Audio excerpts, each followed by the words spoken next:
Hello, everyone. Welcome back to another episode of Coffee and Crimes. I'm your host, Tyler Groff von Rebick, and today I'm going to actually be talking about something lighter than last time, because last time's episode about Dean Coral, that Houston guy, was very dark, and I just had to have a day after that. It was like just no thanks. Like I can only take so much like darkness, and so I'm not Voldemort, believe it or not, as opposed to what you might have heard. You've never seen us in the same room together, but I'm not him. I promise. I don't do dark shit, at least not very much. Anyways, today we're going to be talking about the Portneuf Stage Robbery. There are several different ways of saying this. I looked them all up, and I'm going to settle with Portneuf. You can also probably hear it as Portneuf and Portneuf. I'm going with Portneuf. So we'll start with our coffee. Yeah, I also want to say thank you for everyone who's been watching my episodes. I really appreciate it. I'm glad to see the readership the viewership. Thank you. The viewership is growing, which is always a good thing. I would like to get more viewers, but I'm glad with the viewership that I have got so far. So I feel very grateful to everyone. I really appreciate it. You guys out there are awesome.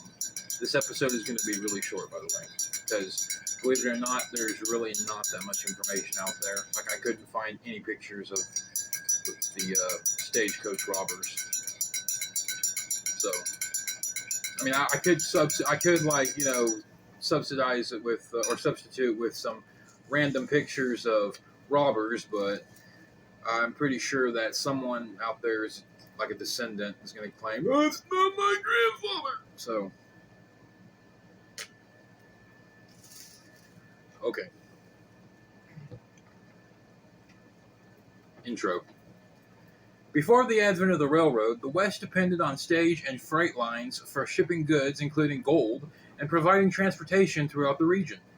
The overland stage to California was created during the California Gold Rush of 1849 by Benjamin Holliday, a native Kentuckian who became known as the Stagecoach King.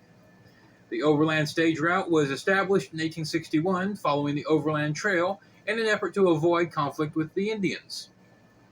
I would imagine, because the Indians, from what I hear, the Native Americans, sorry, I suppose Indians is racist, but, well, I don't know, is it considered racist? Maybe it's considered racist. I don't know. Eventually, Holliday was running stage lines in a total excess of 2,670 miles. Good God. And in 1862, he became the owner of the Pony Express. Oh, I've heard of that. I watched, like, my grandpa watches like a lot of westerns and stuff. In fact, I think every old person watches a lot of westerns. So, yeah. So throughout my life, I've managed to come into contact with a lot of westerns and stuff. And I've heard of the Pony Express. I don't know much about it. I'm not much of a western person. I'm not a cowboy, contrary to what you might have heard. But I'm not a cowboy. The venture proved lucrative, and Holliday was earning almost $6 million in government subsidies. In 1866, the Wells Fargo Express purchased Holliday stage routes for just over $1.5 million. Good. Wow. That's what I call a pretty good day. Ben Holliday extended his line through Idaho in 1864, even though this proved to be particularly dangerous. The Portneuf Road shipped gold to Pocatello, Idaho, from mines in Virginia City, Montana. Virginia City, Montana. Why do they do that? Like, Virginia City, Montana. When I hear Virginia City, I would think it would be in, Virginia, or Pennsylvania, West Virginia, somewhere close to Virginia. Montana is like here, and Virginia is like here. So why would it be Virginia? Yeah, that's so crazy. There's all kinds of different. I live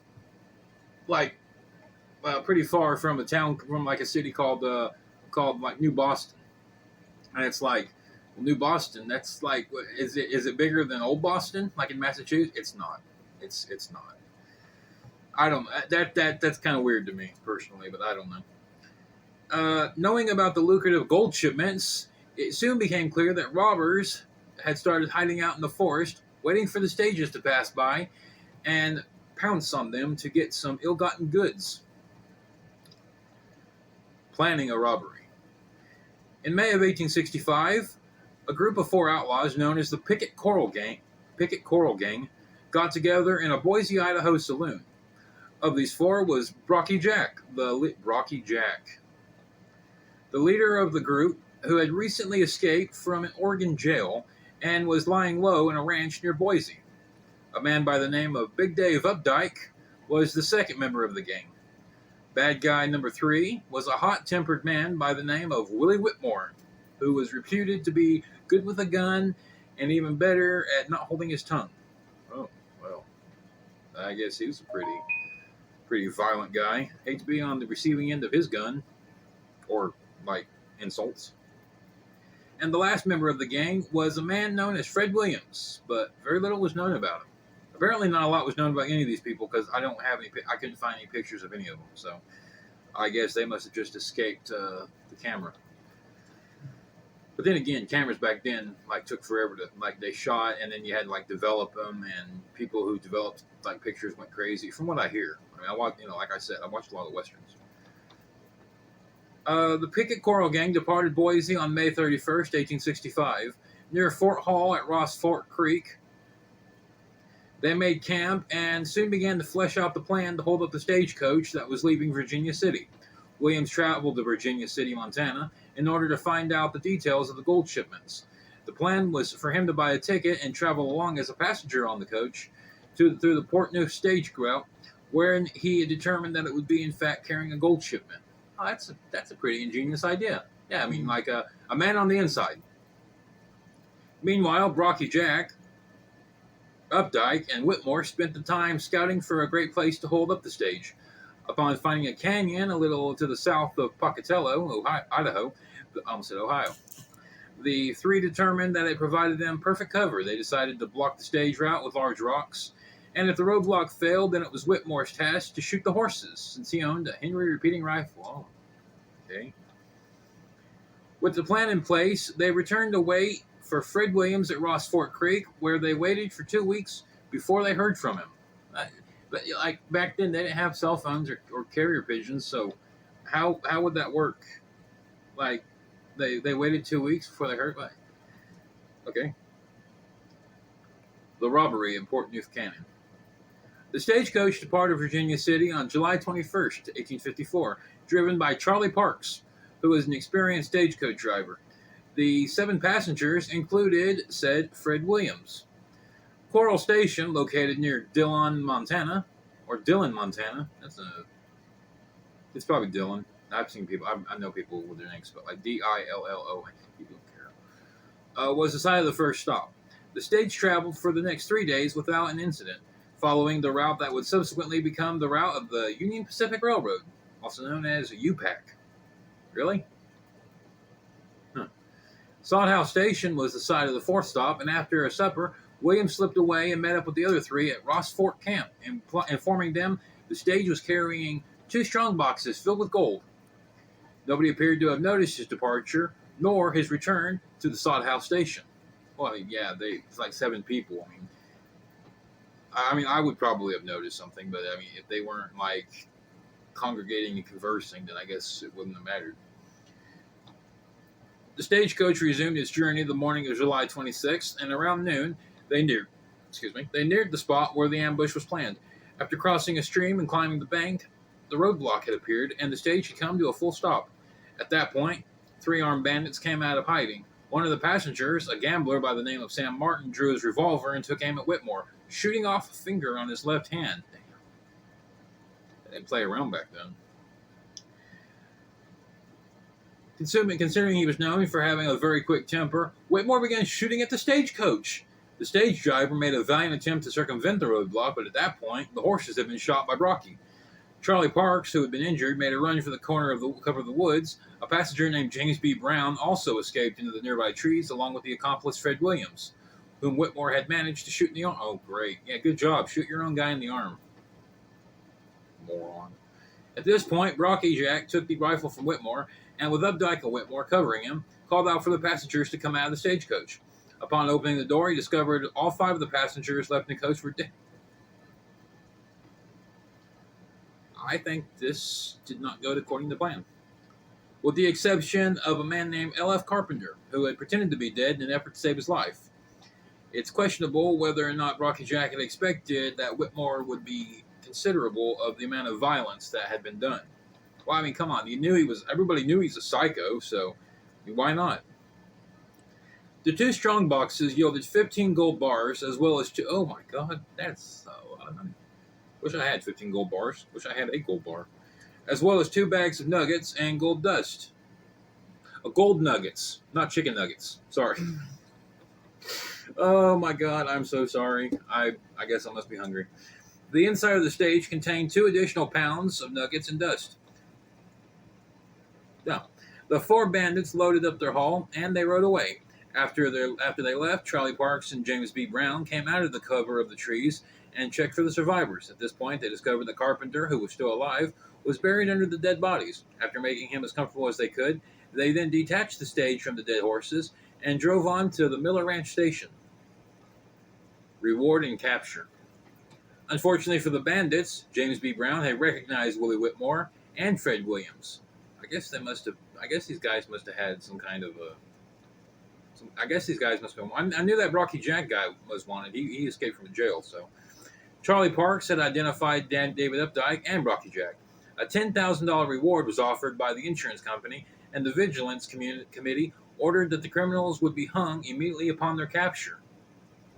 $10,000 reward for the capture of these guys who made off with like millions in gold.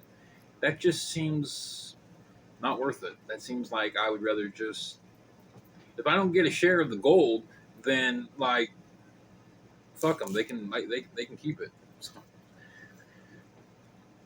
The first to be arrested was Willie Whitmore. Upon resisting arrest in Arizona, he was shot and killed by law. Oh, he wasn't arrested. He was just caught. He was shot and killed by law enforcement. Damn. I guess that guy went out with a bang. Literally.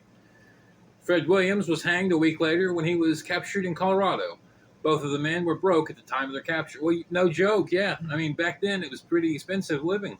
Well, it wasn't expensive living, but if you got the gold, you made it expensive, that's for sure. Probably gambled it all away. The vigilantes were more careful in their attempt to deal with David Updike since he had been elected the Ada County Sheriff. Wait, what? How did he get elected sheriff? That's what he did with his money. I bet he bought some voter rights. That's what he did. He bought some voters. The Payette River Vigilance Committee arrested Updike on September 28th of 1865 and charged him with fraud. After making bail and fearing for his life, Updike traveled first to Boise and then teaming up with another bandit whose name was John Dixon. He left Boise toward the mining camps of Rocky Bar in Atlanta. They were not aware they were being tracked by the vigilantes and decided to stop 30 miles out of Boise in an abandoned cabin. Uh-oh. I better hope they don't get caught. Before morning, the 2 were taken into custody by the vigilantes. I guess I spoke too soon. By the vigilantes and taken to Syrup Creek. Syrup Creek. What is with, like, land names? What? Syrup Creek. Salt Canyon. What is it? Like Maple Valley. What? What? Well, these places, I don't want to hear these kind of places. It makes me immediately think of food. But I'm sure if I went into Maple Valley, I would not find a delicious stack of pancakes all over the place. So, I don't know. I think they should just rename it to, I don't know, Grass Valley. As they prepared for the hanging, they asked Updike where they could find the stolen gold. He refused to say anything to them, and both men were then hung. Neither man had a significant amount of money on them at the time of their death, and 2 days later, their bodies were discovered. Wow. I guess they didn't even bother to bury them. Rocky Jack just appeared to have disappeared into oblivion, and there was no record of anyone ever seeing him again.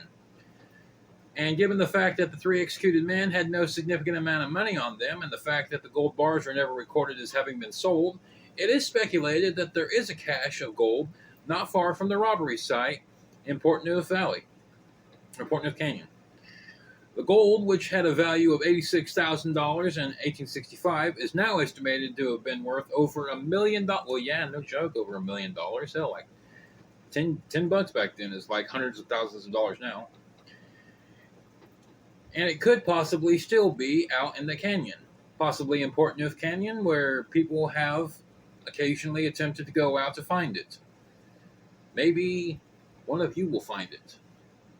If you want to go out there and look for it, be my guest. I've been to Idaho. That place sucks. No offense to people from Idaho, but your state sucks. Well, everyone, I would say that was dark, because that Willie Whitmore guy was just going around shooting people. But all in all, I would say that it was, well, considerably lighter than Dean Coral. I mean, that guy somehow managed to just take out both Bella Quiche and that Pedro Pablo Nakata guy from the last 2 episodes. You know, a weird thing about that is I've heard a lot about those stagecoach robberies and everything like that. Like I said, I'm not a cowboy, but I am interested in the Old West. Like the stories and everything like that. We'll probably be looking into more of these in the future. This one I just had to get something good this time around instead of something relatively light. I know, 4 or 5 deaths is not good by any means, or light considering the fact, but practically everybody died in that story, and everybody's dead now because this took place during the Civil War. So 1865, yeah, like the end of the Civil War. Everybody in the story is dead now, but you know what I'm saying. It's just it was just more of a legend, like a folklore kind of thing, and that's what I enjoy. And if you want to go out there and look for the golden stuff, Portneuf Canyon must be, I don't know where it's at because I don't live in Idaho. But if you want to go out there and look for it, be my guest. But if you find it and you only heard about it from this story and you end up finding it, remember to cut me in, because coffee is not cheap. Well, everyone, I've been your host, and we'll see you next time.